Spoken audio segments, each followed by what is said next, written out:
আরে ফালুদা হবে না, সেটা কি হতে পারে বলুন তো? তো আজকে আপনাদের সাথে শেয়ার করব খুবই সহজ উপায়ে ফালুদার রেসিপি।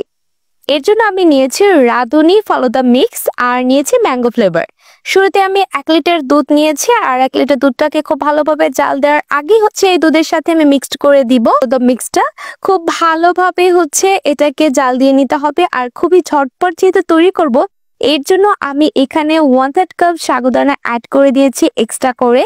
এতে হবে কি, এটার ঘনত্ব যেমন তাড়াতাড়ি হয়ে যাবে এবং খুব তাড়াতাড়ি সিদ্ধ হয়ে যাবে। জানি না এটা কেন, আমি এটা কয়েকবারই অ্যাড করে দেখেছি। আমার এটার অ্যাড ছাড়া আমি যখন রান্না করেছি তখন অনেক বেশি টাইম লেগেছে, আর যখন আমি অ্যাড করে দিয়েছি তখন খুব তাড়াতাড়ি এটা কুক হয়ে গিয়েছে।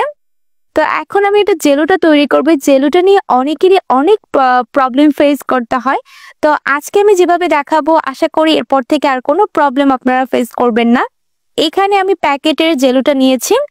ফার্স্টে গ্রিন কালারটা নিয়েছি। এটার সাথে আমি অ্যাড করে দিয়েছি 1 টিস্পুন আগার আগার পাউডার।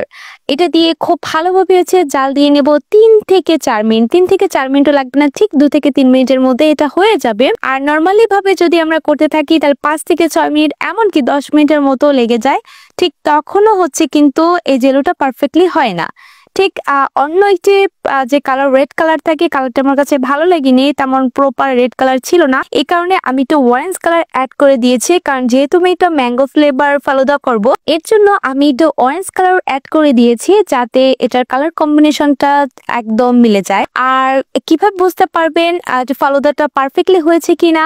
যখন দেখবেন এটার যে নুডলস এবং সাগুদানার কালারটা যখন ট্রান্সপারেন্ট হয়ে যাবে, অর্থাৎ এটার ভিতরটা একদম সাদা সাদা টাইপ হয়ে যাবে আর এরকম একটু জাস্ট লিকুইড ফর্মে থাকবে, ঠিক সে অবস্থায় নামিয়ে নিতে হবে। কারণ এটা ঠান্ডা হয়ে গেলে কিন্তু খুব অনেক বেশি ঘন হয়ে যায়। আর একটা কথা মাথায় রাখবেন, যদি ঘন হয়ে যায় তাহলে কিন্তু এটার সাথে একটু লিকুইড মিল্ক অ্যাড করে দিতে হবে, ঠান্ডা দুধটা অ্যাড করে দিতে হবে, তাহলে কিন্তু ঠিক এই ফর্মই থাকবে। কারণ এটা যখন শক্ত শক্ত হয়ে গেলে ফালুদার টেস্টটা কিন্তু কোনোভাবেই আসবে না। আর আমি এখানে কিছু পরিমাণ ফল অ্যাড করে নিয়েছি আর জেলোগুলোকে এখন খুব ভালোভাবে কিউব কিউব করে কেটে নিতে হবে। ফল অ্যাড করার ক্ষেত্রে একটা কথা মাথায় রাখতে হবে, এমন ফল অ্যাড করা যাবে না যে ফলে পানির পরিমাণ বেশি থাকে, যেমন কমলা, তরমুজ, এই টাইপের ফলগুলো অ্যাড করা যাবে না।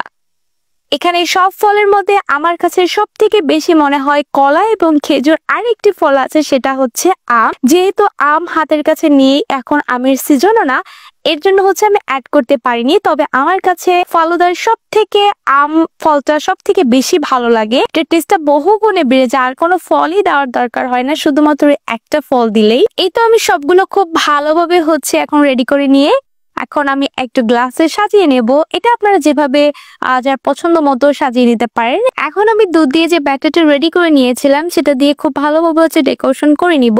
এটা যার যার পছন্দ মতো ডেকোরেশনটা করে নিতে পারেন। তো কিছু পরিমাণ আমি দুধের ব্যাটারটা দিয়ে দিব, তারপর একটু জেলো, একটা টাইপের ফলস। এখানে আমি ফল অ্যাড করেছি কলা, খেজুর, আঙ্গুর, আনার, আপেল আর স্ট্রবেরি। তো এটা যার যার পছন্দ মতো ফল অ্যাড করবেন। অবশ্যই মাথায় রাখবেন, এমন ফল অ্যাড করবেন না যে ফল থেকে পানি ছেড়ে দেয়, তখন খেতে কিন্তু একদমই ভালো লাগবে না। আর তারপরে মোস্ট ডিমান্ডিং একটা আইসক্রিম, ম্যাঙ্গো আইসক্রিম অ্যাড করে দিয়েছে।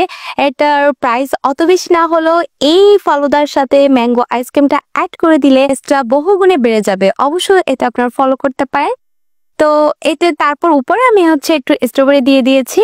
আর এটা বাটিতে অথবা গ্লাসে বা কাপকে যেভাবে আপনারা অ্যাড করে দিতে পারেন।